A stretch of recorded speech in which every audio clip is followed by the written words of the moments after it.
Good morning. Good morning. There we go. Energy's good. We got some praising. Today's session is name, image, and blackness, and so we're gonna lean into really having a conversation about respectability politics and really thinking about what does authenticity look like for Black athletes when we are pushing, they're pushing for also securing NIL deals. We're talking about branding, talk about marketing, and so we have some great panelists here. So let me get into their bios for you all. So first up, we have Bryce. Bryce is a sports marketing professional based in New York. He's currently a co-founder of Greenwood Avenue, a boutique sports advisory firm, and an adjunct professor at NYU. Give it up for Bryce.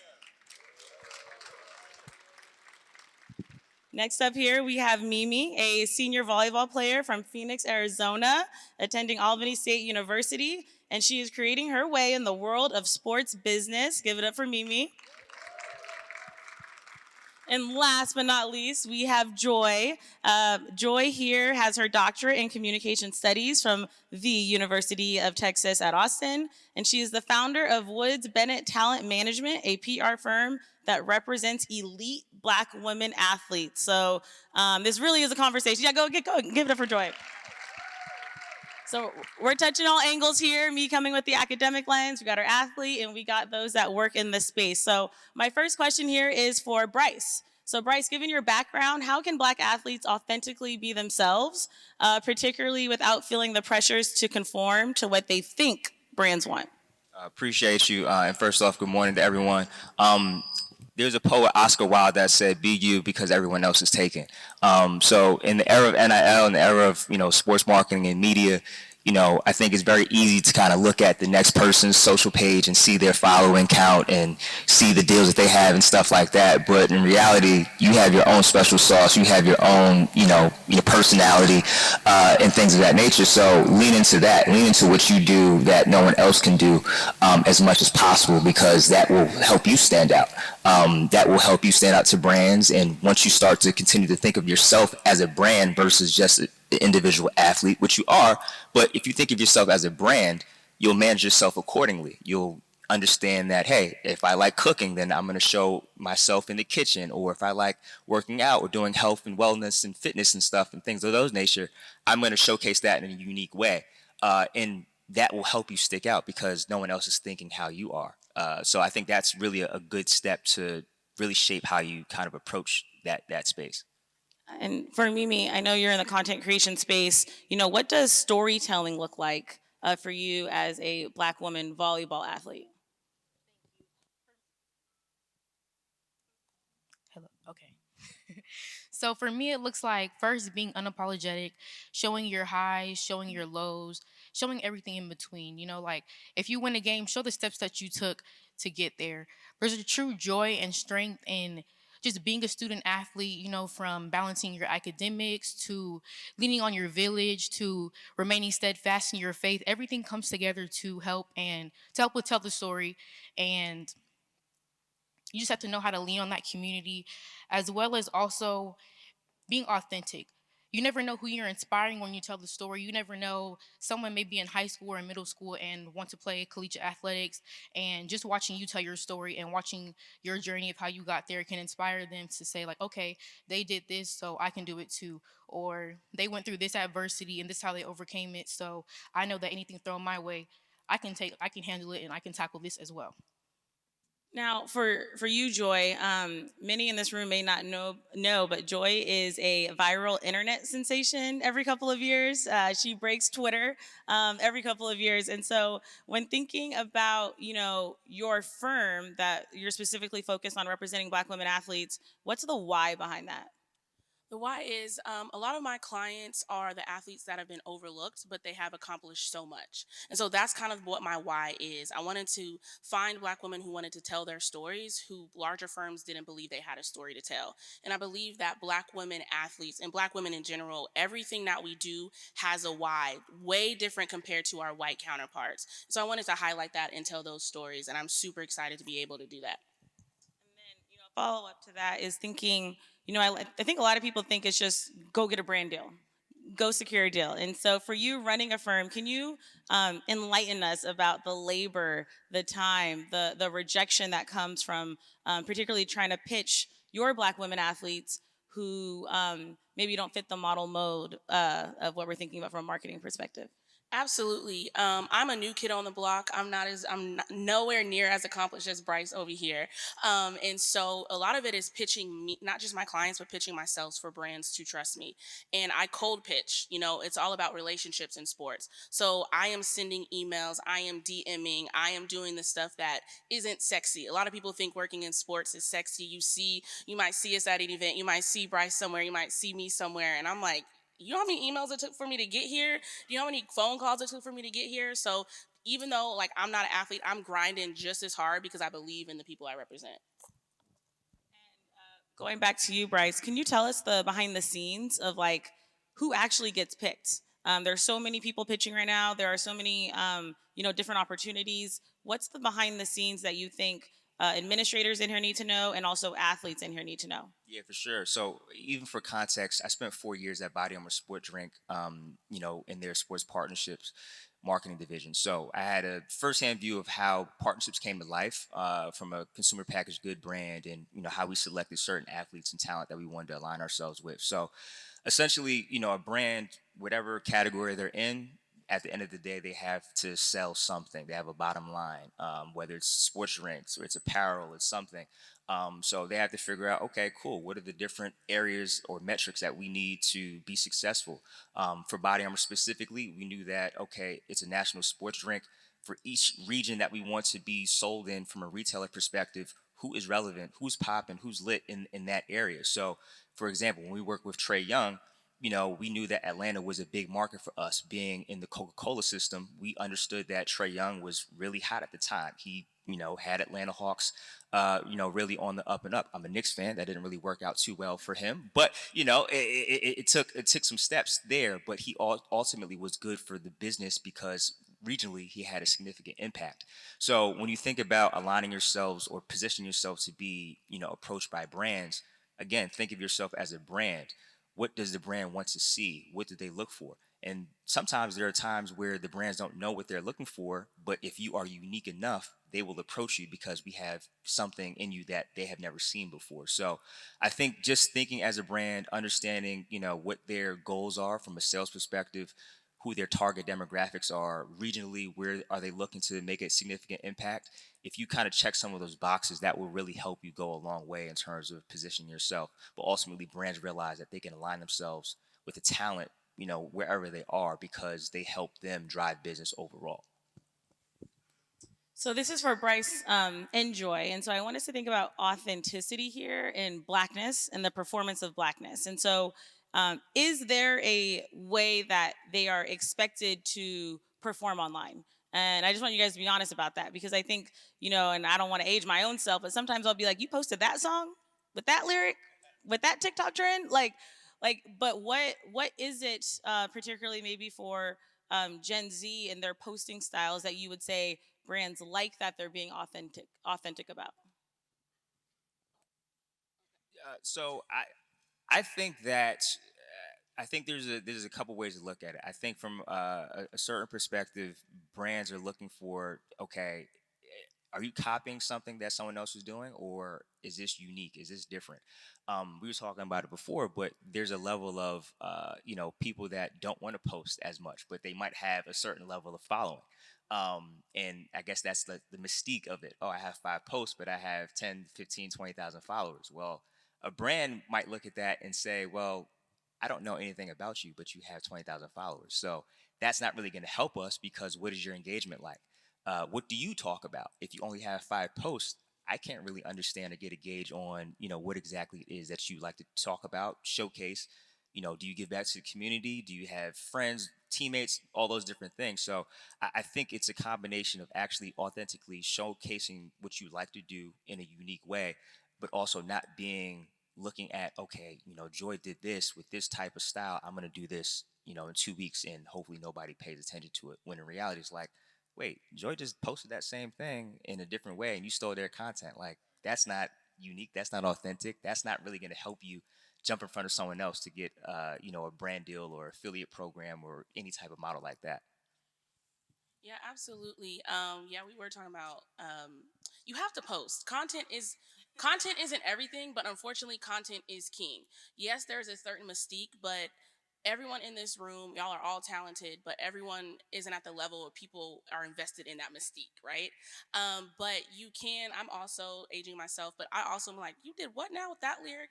But if that's who you are, then that's who you are. And if it's authentic and it's like, yeah, I listened to that song. Yeah, I would dance that way authentically, then post that. But if you feel like you're forcing yourself to fit into this mold, then don't do it. As well as all money ain't good money. And I think I said that with your panel the other day when I asked the question. So if you're interested in working with something, like for instance, Tinder has a lot of NIL deals with people. Tinder is always looking to Tinder and Bumble, right? And there are people, they have good money. But some of my clients are like, I'm not trying to have my dating life out there, but are they cutting a check? And I'm like, whoa, whoa, whoa. You just said you don't want your dating life out there. So let's move on from it. So thinking about what aligns with you, what story you want to tell. And if you do want to do twerk online, make sure that's what you want to do and you're not just doing it to make $1. Want to twerk online? Okay, Make don't sure let, that is what you want to do. right. That's the quote from the day, y'all. Put it on a shirt. Quote from Joy. Mimi, for those who are not engaging in content creation, what advice do you have for them to maybe encourage them to get in the game? I would tell them just to start now. Like even if it's small, don't worry about the numbers. Just focus on the engagement, like you said, like they said, excuse me, and just focus on building your personal brand. You can control your own narrative, excuse me, create your own opportunities and open doors that you didn't even know were possible.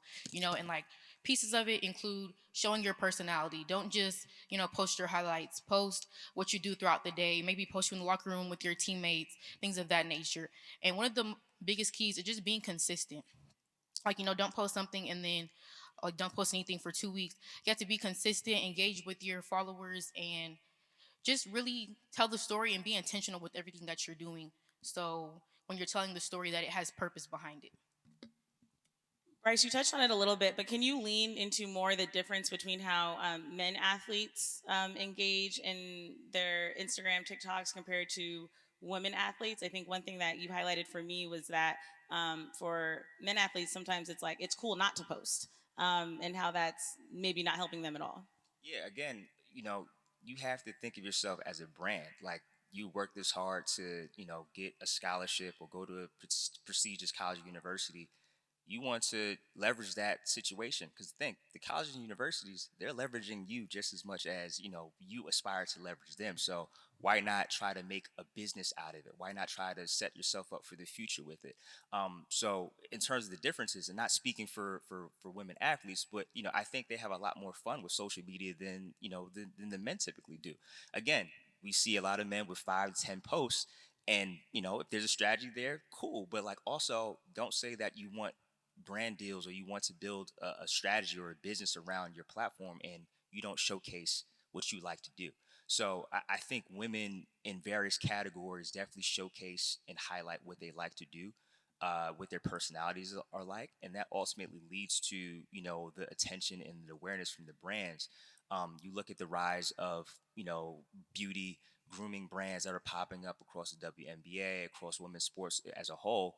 That's because if this new crop of women athletes, specifically the WNBA and even in women's college basketball, they're coming in authentically as themselves. They're showcasing, yeah, okay, this is how I play ball on the court, but check out these sneakers I got on, or check out the swag that I have. Check out my beauty routine in the morning and how I go from day and night. And that is attractive to brands because it's like, oh, you're more than athlete that we see on the court. You have all this personality that we want to highlight. So I think for men and women alike, I think leverage the social media and the power of that as a tool, not just as a crutch, not as something to kind of just focus on, for 2 hours a day and you're just scrolling.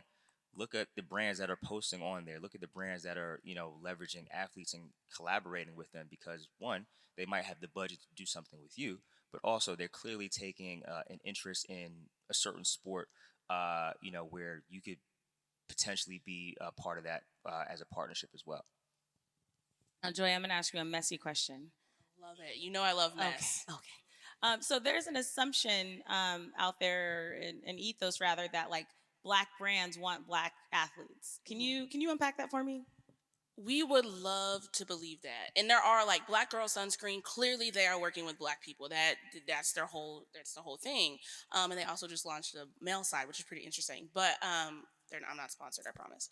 But I'm thinking around. Unfortunately, we are in a capitalistic white supremacist society, and we need to make money. And so sometimes even ourselves, unfortunately, we don't see the value in working with ourselves because we're like, oh, we need a broader reach. And so just because you do see a black brand and you might pitch yourself to that black brand, even I've pitched myself to black brands, and you would be very amazed where I've gotten, oh, we're not doing anything with, at the college level. But then the next thing I know, I see them announce that they've picked somebody, two people, one that is black and one that is not black. And I'm like, you just told me you weren't giving the money to college students or you weren't working into this sport. And so, one, I try not to take it personal, but we also know all skin folk ain't what? Exactly. Okay. Thank you. I'm in the right crowd. So keeping that in mind, and so just understanding that just because it's a black brand, as much as we would love for them to work with us, they might not, and that's not anything to your character. That just might be the state that they're in at the moment. And asking a more layered question, you shared with me that there still is an aesthetic.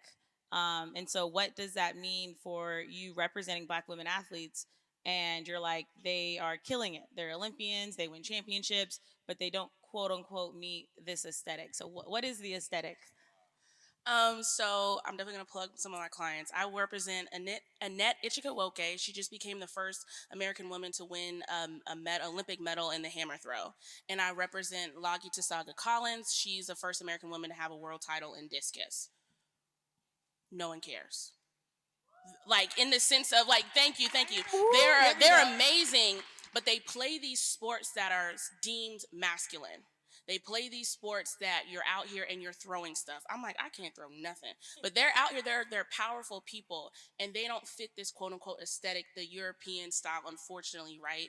My Annette, she has a ball fade, right? She over here with cute earrings and all those types of stuff. So trying to sell that, and we are seeing a little bit more with Alana Mahar. Did I pronounce her name? The rugby player. She also was talking a lot about that. But I also remember she's a white woman, and so we're kind of making it there. We're seeing a little bit, but it's for me, it's pushing that they don't want to just work with supplements. Like, you see their face beat too. Do you see those earrings that they're wearing? Do you see all those stuff? And it's me forcing people to pay attention that field athletes are athletes. Wait, Joy with the quotes today. Field athletes are I athletes. see my know. SMU. I'm in Dallas, so we'll talk. We'll talk. And Mimi, my last question is for you. What sense of empowerment do you get seeing black athlete representation, or even more specific, black women athlete representation in the NIL space? Like, what does that do for you?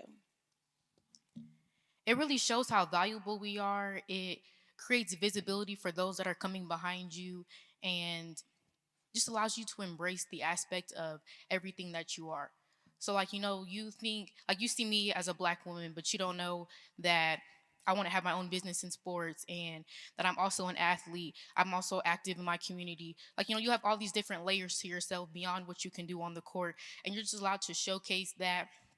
And representation matters. Normally, you don't see people who look like you in the NIL space, and just having that person to go before you and make the impossible very possible is very inspiring, and just gives you encouragement to continue moving forward in the space of NIL. Round of applause, everybody. Thank you. Thank you. So we have about 2 minutes, but I would love specifically to take a question maybe from one black woman athlete and one black male athlete.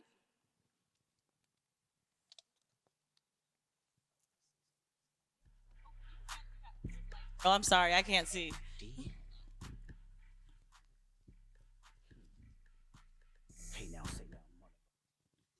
Good morning. I'm Haley Manners, fellow track athlete.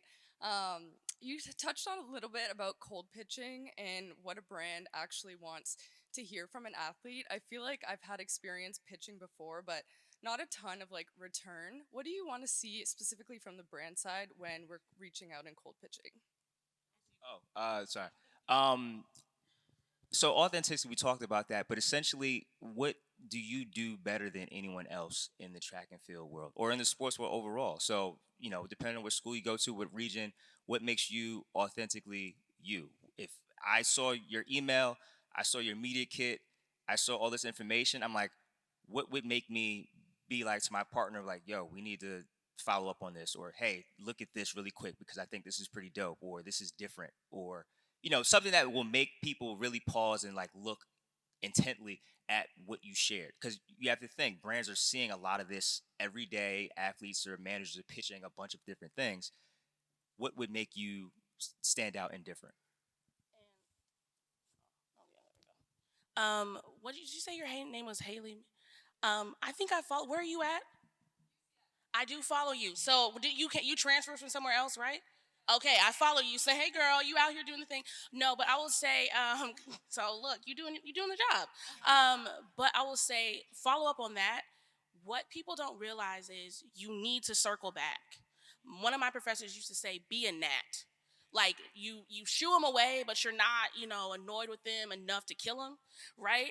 But it's kind of like when you're always there and you're circling back and you're reaching back out, when something comes to my mind, oh, Haley reached out to me. I didn't have money back then, and I might not have money now, but I can send you a whole bunch of gear. So don't be afraid to circle back, whether it's every month or every 2 weeks or whatever it is, because inboxes do get full, and it's not always a personal thing. Question from one male athlete, if they would like. Oh, We there have we go. another woman. We got two. Okay. Oh, we got two right there. Um, Hi, my name is Isaac Asadu. I go to Marist University. So I was just wondering, coming from a smaller school, like I've worked with a couple of brands and everything like that. And from one brand, I've got paid. I did get paid from them, but like it was kind of like they kind of like downplayed me a little bit, like in the amount they gave me. So how do I go about talking to brands, but like not like saying I want this much, but like knowing that like I know somebody else worked with them and they got 10,000, and say I worked with them and they only give me 500. And not saying I'm not grateful for it, but like, how do I work with a brand like that? I would say, one, there's a reason why, like when horses race, they have like their blinders on, like they're not looking left or right. You have to focus on your ability, your bag, because you don't know what else they got going on with what other type of content they did or whatever like that.